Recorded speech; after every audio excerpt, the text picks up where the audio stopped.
Now, to some COVID theatre, and there's plenty of that around tonight. It tonight is starring the Premier of South Australia, Premier Stephen Marshmallow.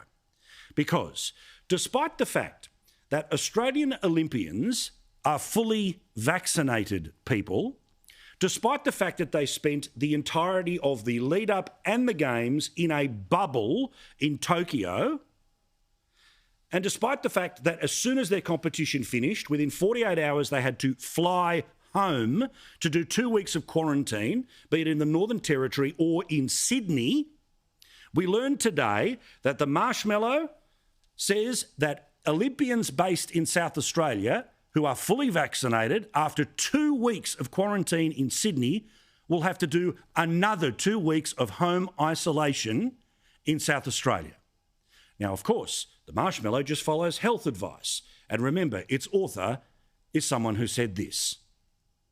If you are at Adelaide Oval and the ball comes towards you, my advice to you is to duck and just do not touch that ball.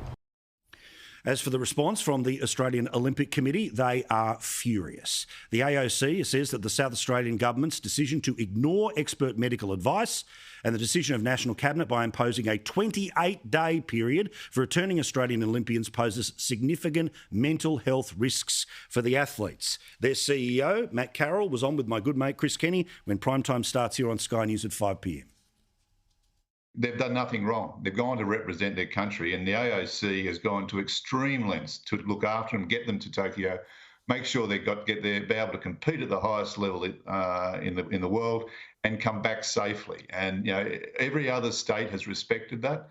This only applies to South Australia.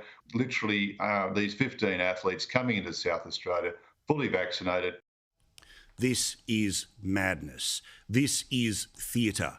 They are fully vaccinated. They will have spent 2 weeks outside of South Australia in quarantine before they return to South Australia.